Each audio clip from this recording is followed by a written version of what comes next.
Petit poney, petit poney.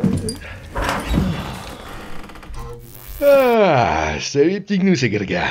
Ah, enfin, fin de semaine ou début de week-end. Je sais pas comment ça marche. Un petit peu des deux.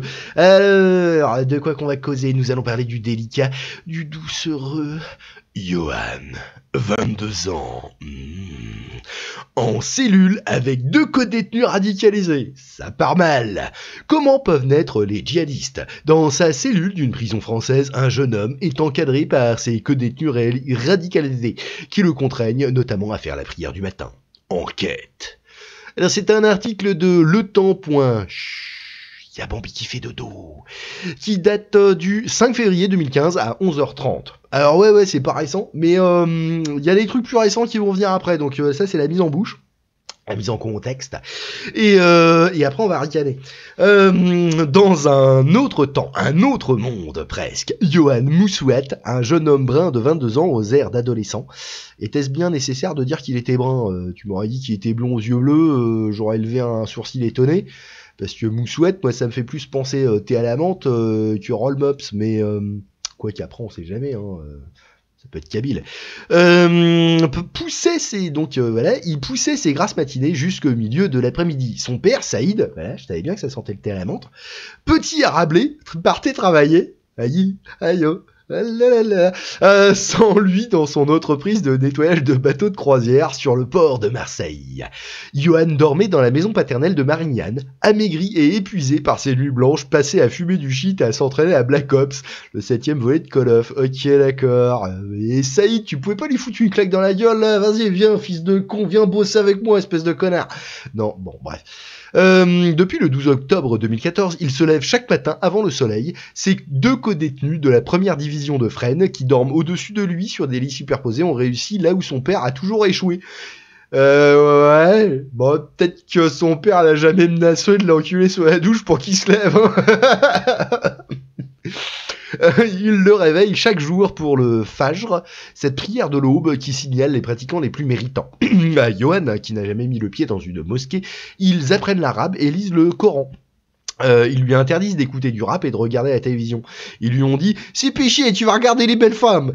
racontent les parents Arlette Rafaille et Saïd Moussouet qui, chaque mois, s'épuisent entre Marseille et le Val-de-Marne pour retrouver leur rejeton au parloir. Le jeune homme partage sa cellule avec un Marocain plus âgé que lui et un Polonais d'une 40aine d'années converti à l'islam. Alors, qu'est-ce qu'un Marocain et un Polac font dans des prisons françaises? Hein? Bon, je sais pas. Arrêté en mars 2013, il vient d'être condamné à 6 ans de détention. Ceux que l'on a appelés les terroristes de Marignane, Johan, son cousin et un ami ont été jugés en décembre 2014. On avait fait de lui le cerveau d'une filière, expliqué que le réseau était en mesure de commettre à très court terme un attentat à la bombe sur les territoires nationaux, puis le soufflet était retombé. A admis lui-même le parquet. Le garçon s'est enfermé tout seul dans un délire djihadiste, a écrit le juge antiterroriste Marc Trévidic dans son ordonnance de renvoi devant le tribunal correctionnel. Le déclic, Mohamed Merah. Tout est allé si vite. Johan quitte l'école en 6ème, 4 ans après le divorce de ses parents. Il choisit de vivre chez son père qui lui passe tout, lui offre moto et cadeaux loin de sa mère. Bah voilà, je savais bien qu'il était gâté pourri, ce connard. Qu'enfant, il aimait tant. Petit, raconte-t-elle, s'il ne sentait pas mes cheveux, il ne s'endormait pas. Oh, t'es mignon. Il passe par plusieurs centres éducatifs, en sort sans formation, travaille dans l'entreprise paternelle pour un salaire de 2000 €. Ça, machin, il est encore jeune branleur, il a un salaire de 2000 €. Puis en plus, chez papa, alors, au beurre. Hein. Il aurait fallu un petit peu de sel, hein, parce que le beurre, c'est mieux quand c'est salé. Bavette braise. Quelques mois seulement, il ne se réveillait pas. Il disait qu'il était fatigué. Il n'a jamais ouvert le Coran, ni d'ailleurs d'autres livres. Je vous dis, c'est un abruti, il sait même pas lire.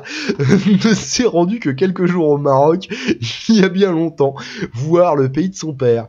Et semblait surtout tenir à sa chienne Tupac et à son perroquet Lily. Parfois, il téléphonait à sa mère, femme fragile, à la peau transparente, qui s'arrange comme elle peut avec son RSA. « Je m'ennuie, maman. » Putain, c'est bien écrit, hein. pris Goncourt, ouais, pourquoi pas. D'un coup, on a vu pire. D'un coup, en mars 2012, début de la folle spirale. Après les massacres commis par Mohamed Merah, Yo-Yo, on va l'appeler Yo-Yo, hein. Yo-Yo en veut aux Juifs, aux Américains, évidemment, vante les mérites et les attraits de la charia entre deux McDo. Le mec qui a écrit ça, c'est un assassin.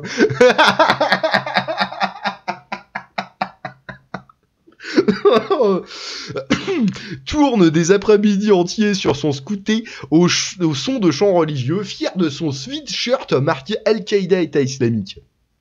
Le soir, il passe en boucle avec ses copains des vidéos de camps d'entraînement afghans, d'exploits de kamikazes et de décapitations.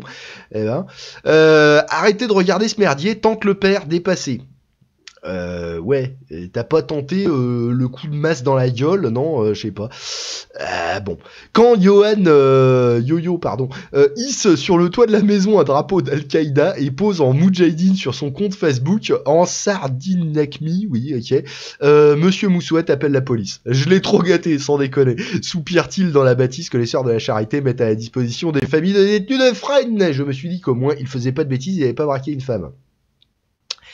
Alors j'ai trouvé sur un autre article, voilà, la photo du drapeau sur la baraque. Quel tocard, putain, le niveau du gars, quoi.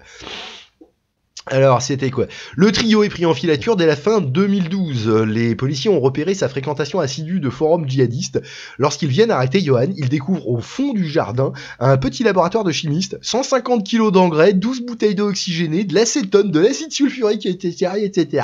Mais aussi un mélange de nitrate, de fuel et d'ammonium prêt à exploser. Le tout financé par la carte bleue empruntée à son père, le bâtard. Sur le frigo de la cuisine, la recette du triperoxyde de dicycloacétone copié sur internet. Mec, il colle ça sur le frigo, quoi. Le petit post-it là qui va bien, enfin post-it king size parce que la recette est un peu longue. Et pof, qui est dans la maison un arsenal. Pistolet semi-automatique, carabine, revolver, cartouches et munitions. Ouais, bon, c'est un arsenal de journalistes, mais bon. Enfin, sur voyoucratie13@hotmail.fr, la boîte mail de Johan, alias Ben Laden Al-Qaïda, a un message pouvant ressembler à une menace visant le président Obama et son épouse. Bon, à mon avis, il a les yeux plus gros que le ventre, là, mon yo-yo, hein. Mais voyoucratie13, my couille, ouais. Ouais, bah c'est ça, hein. C'est comme ça qu'on recrute chez Al-Qaïda, chez les djihadistes en général, hein. D'ailleurs, quand on connaît un petit peu l'histoire des conquêtes arabo-musulmanes, c'est pas mal de trucs comme ça qui ont été recrutés, hein. Bah ouais, parce que les conquêtes arabo-musulmanes, c'était basé surtout sur des razzias. Et razzias, c'est quoi? Bah en fait, c'est des bons à rien qui vont faire un braco, et puis après, bah ils vont s'acheter de la coke et des putes. Voilà. Bon, à l'époque, c'était je sais pas, du hashish et des esclaves, mais c'est le même concept. Voilà. C'est d'ailleurs c'est un peu le problème des sociétés arabo-musulmanes. C'est pour ça qu'ils ont rien branlé en fait par la suite. Parce qu'ils se sont basés uniquement là-dessus et tu ne crées pas de la valeur quand tu vas la piquer aux autres. Tu es incapable d'en produire par toi-même. Hein. Oui, désolé hein, les cocos, mais comme disait l'autre, tu laisses 2000 ans un désert à des Arabes, ça reste un désert. Tu le files 70 ans à des Juifs, il y a des forêts qui poussent. Bon, d'ailleurs c'est le gros problème des sociétés arabo-musulmanes, je pense que c'est le côté très violent du truc. Hein. Oui, bah, couper des pattes si t'as piqué un truc, te faire lapider, balancer des PD par-dessus la 3e corde du haut du 4e étage, etc. C'est extrêmement violent. Et quand t'es dans une société extrêmement violente, en fait, c'est le règne du plus fort. Et le plus fort, il construit un. Le plus fort, le méchant, il fait pas des trucs. Le gentil, il va faire un château de sable, donc il va construire un truc, et l'autre, il va mettre des coups de latte dedans. Voilà. Et les sociétés arabo-musulmanes se sont construites sur cette mécanique, ce qui nuit d'ailleurs au plus sympa dans le groupe, hein, parce qu'il y en a des très cool, hein. Mais bon, hélas pour eux. Voilà, bon bref, à l'inverse, hein, une société pas assez violente, elle se fait péter la gueule par la société plus violente, et voilà. Faut arriver à trouver un juste milieu entre les deux.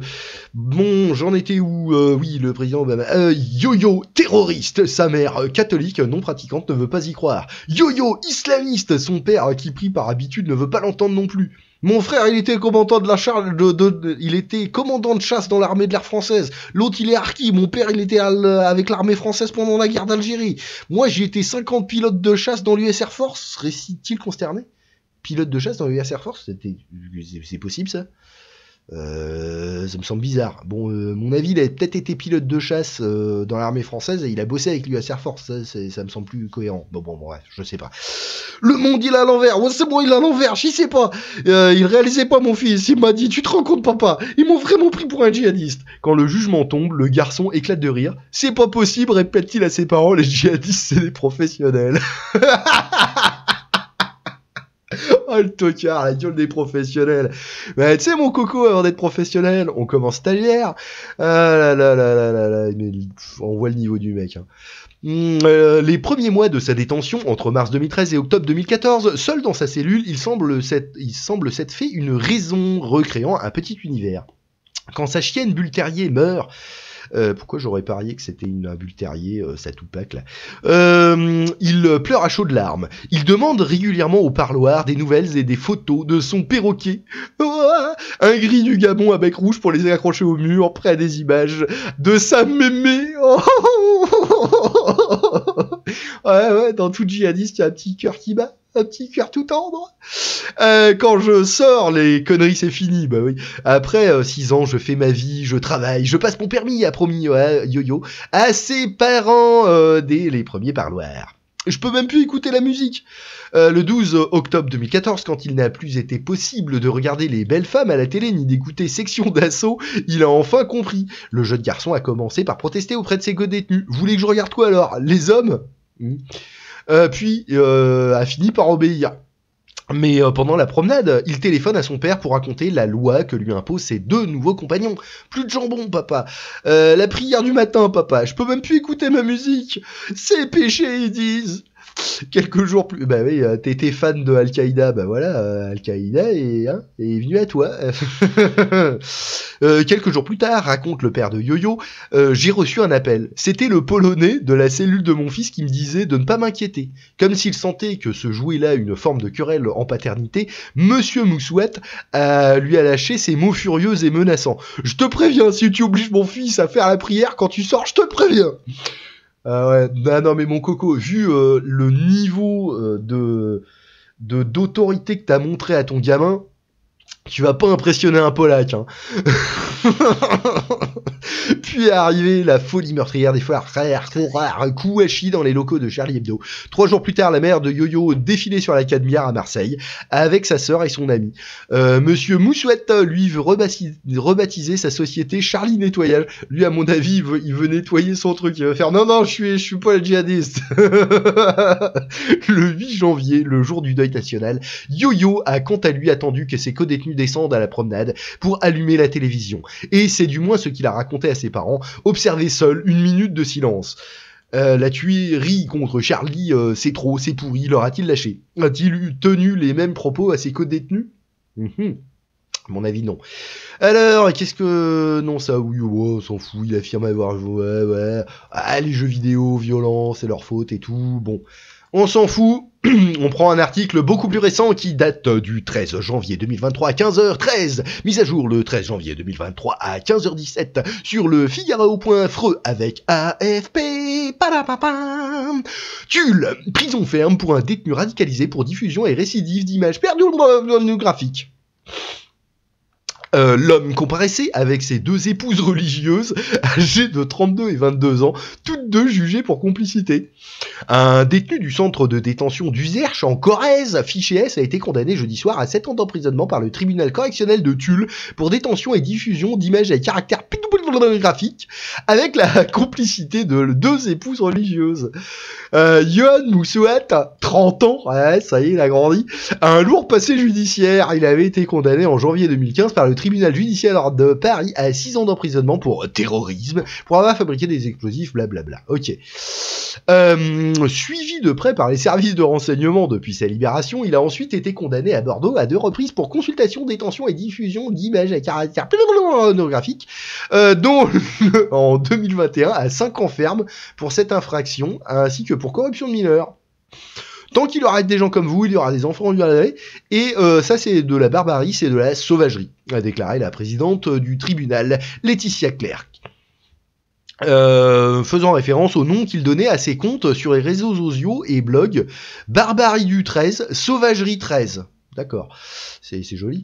C'est des noms comme ça n'a pas de sens particulier, c'est défendu le prévenu. Bah bien sûr, qui explique n'avoir pas réussi à se retenir en cellule en téléchargeant une dizaine d'images. Ah d'accord, en plus il était en cellule pour spooner, il a... Non mais... Je suis un homme comme tout le monde. Bah oui, bien sûr. Oui. Je fais la différence avec la réalité. J'ai pas l'impression. Les photos, ça reste virtuel. Certes, j'ai une déviance. À minimiser yo-yo. Alors, mon yo-yo. Moi, tu sais, j'ai des méthodes pour soigner les déviants. Bon, alors c'est des méthodes de slave, donc ça va passer pour du fascisme et de la barbarie, mais t'inquiète pas, ça peut bien se passer. De toute façon, hein, t'as l'habitude. Normalement, ton pote le Polak qui t'a appris à faire la prière du matin, il est pas peut-être allé en douceur, hein, je pense pas. Hein. Donc, les méthodes de slave, ça va te parler, t'inquiète pas, ça va être bien, on va bien s'entendre. Pour la procureure de la République, Myriam Soria, c'est quelqu'un qui refuse de comprendre ce qu'il a fait et c'est très inquiétant. Il représente un danger majeur, a-t-elle accédé. Il comparaissait avec ses 2 épouses religieuses âgées de 32 et 22 ans, toutes 2 jugées pour complicité en lui fournissant notamment téléphone et carte SIM. L'une d'elles, épousée sur un réseau social, on peut épouser des gens sur réseau social, c'est marrant. Et mise en examen à Avignon, pour des faits de viol sur mineurs de moins de 15 ans et captation d'images à caractère pornographique, a été condamnée à 2 ans de prison ferme assortie d'un mandat de dépôt. 2 ans pour avoir filmé... Non mais... sa co-détenue répudiée a écopé, sa co-prévenue pas détenue, a écopé de 8 mois de prison avec sursis. Eh ben dis donc, je ne sais pas. Je ne sais pas. Tiens, Bastien Vives, il est dans le délire. Ah oui, c'est le dessineux. Ouais. Ok, bon bah ouais, bah si ça vous a plu, pouce en l'air, sinon 2 pouces en cul, une cloche sur la tête, un phagocytage d'algorithme et une abonnation, très important. Et puis partagez, voilà, hop, hop, hop. Faites tourner. Eh, bisous les petits gnous, à plus.